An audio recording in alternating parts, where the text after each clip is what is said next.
Sir ஆ ஒரு complaint கொடுக்கணும் sir. யார் மேல? ரவுடி சிவா மேல. எந்த சிவா? அதான் சார், சிங்கிள் சிவா அண்ட் அவரோட தம்பி ரிஷி மேல. மா பேசாம போமா. ஏன் நாங்க உயிரோட இருக்கிறது பிடிக்கலையா? மோ வந்து கூட்டு போமா. Sir please sir. வாமா. வந்துட்டா கம்ப்ளைண்ட் கொடுக்க. நம்மளையும் வாழ விட மாட்டாங்க, நம்ம குடும்பத்தையும் வாழ விட மாட்டாங்க. கூட்டிட்டு போமா. வாமா. விடுங்க.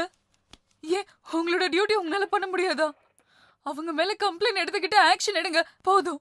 எல்லாம் எங்களுக்கு தெரியும். வாமா. கம்ப்ளைண்ட் வாங்கவே பயப்படுற இவங்க அவனை அரெஸ்ட் பண்ணி தண்டனை வாங்கி கொடுப்பான்னு நினைக்கிறியா? அதுக்கு வாய்ப்பே இல்லை. ஏன்னா அவங்க எல்லாருக்கும் சீஃப் மினிஸ்டருக்கு இன்ஃப்ளூயன்ஸ் இருக்கு. நாங்கள் இந்த விஷயத்தில் இன்வால்வ் ஆனால் எங்களை அவங்க சும்மா விட மாட்டாங்க. அதுக்கப்புறம் நாங்கள் வாழ்ந்தும் பிரயோஜனம் இல்லை. அப்படின்னா பொதுமக்களுக்கு என்ன ஆனாலும் பரவாயில்ல. நீங்க உயிரோட இருக்கணும், நீங்க நல்லா வாழணும். சபாஷ்.